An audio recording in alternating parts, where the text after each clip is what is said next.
की त्याचा रिझल्टसुद्धा जवळपास आलेला आहे आणि त्यामुळं उद्या अंतिमतः सर्व गोष्टी या ठिकाणी ठरल्या जातील.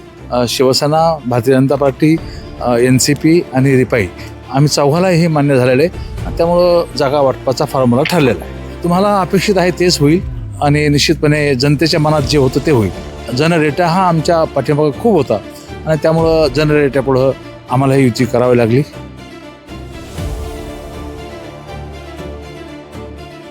नमस्कार मित्रांनो, जे बऱ्याच दिवसापासून आपण म्हणत होतो ज्याला भिजत गोंगडं कायम आहे युतीचं, ती युती होणार का नाही होणार, भाजप शिवसेना यांच्यामध्ये गेल्या 3 दिवसापासून अनेक बैठका झाल्या, कात्याकूट झाल्या विविध विषयांवर. आपण पाहतोय आपल्यासोबत सगळी माहिती देण्यासाठी अर्जुनराव खोतकर आहेत. भाऊ, नेमकं आता काल पण जवळपास 3 बैठका पार पडल्या, आज देखील तुमची बऱ्याच तास बैठक झाली. नेमकी काय चर्चा झालेली युती संदर्भात? हो, खरं तर माननीय मुख्यमंत्री महोदय, माननीय एकनाथ शिंदेसाहेब, दादा यांच्या आणि बावनकुळे साहेब यांच्या आग्रहामुळं प्रचंड आग्रह होता की युती झालीच पाहिजे आणि माझाही आग्रह होता की युती झाली पाहिजे आणि त्यामुळेच आम्ही 2 महिन्यापूर्वी प्रस्ताव दिला भारतीय जनता पक्षाला आणि 2 महिन्यापूर्वी प्रस्ताव दिल्यानंतरसुद्धा काही त्यांच्याकडून येत नव्हता. वरिष्ठ पातळीवर या सर्व बाबीची दखल घेतल्या गेली आणि शेवटी आता युतीच्या बैठका 2 दिवस लगातार झाल्या आणि तुम्ही बघताय की त्याचा रिझल्टसुद्धा जवळपास आलेला आहे आणि त्यामुळं उद्या अंतिमतः सर्व गोष्टी या ठिकाणी ठरल्या जातील. जसं मेन जे त्यांचं घोडं अडलेलं ते जागा वाटप आणि महापौर पदाबद्दल, जागा वाटपाबद्दल आज नेमकी काय चर्चा झाली?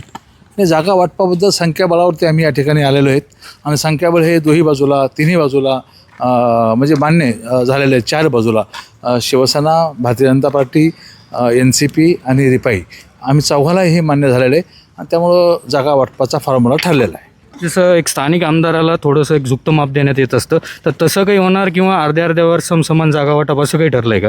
तुम्हाला अपेक्षित आहे तेच होईल आणि निश्चितपणे जनतेच्या मनात जे होतं ते होईल.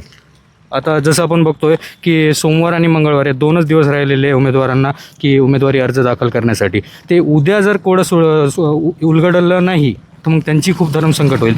उद्या शेवटचा दिवस आहे त्यामुळं आज तातडीनं माननीय रावसाहेब पाटील दानवे, बबनराव लोणीकर आम्ही सर्व बसून हा विषय, त्या शंक्याचा विषय सोडला आणि उद्या बाकीचा उर्वरित विषय उद्या संपून जाईल 100%.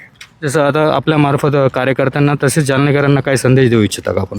जालनेकरांनी मी मनापासून आभार व्यक्त करतो की ज्या पद्धतीने चिंता व्यक्त केली होती की युती करा, काही झालं तरी युती करा आणि शेवटी जनरेटा हा आमच्या पाठीमागे खूप होता आणि त्यामुळं जनरेटापुढं आम्हाला ही युती करावी लागली.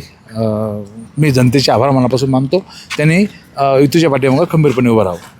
खूप खूप धन्यवाद भाऊ. जसं आपण बघितलं हे होत्या आमदार अर्जुनराव खोतकर, त्यांनी संकेत दिलेले की युती झालेली आहे, फक्त आता औपचारिक घोषणा उद्या होणार आहे आणि जे जागा वाटप सगळ्यांना लागलेलं होतं की कोणत्या जागा, किती जागा कोणत्या पक्षाला मिळणार, हे जवळपास त्यांनी एक संकेत दिलेले की जे जनतेच्या आणि कार्यकर्त्यांच्या मनात होतं तसंच काही होणार आहे. फक्त औपचारिक घोषणा ही उद्या होणार. उद्या सगळ्या गोष्टींवर, सगळ्या प्रश्नांवर पूर्णविराम लागणार आहे. मी अनुप राठी, आपण पाहतात पार्श्वभूमी डिजिटल.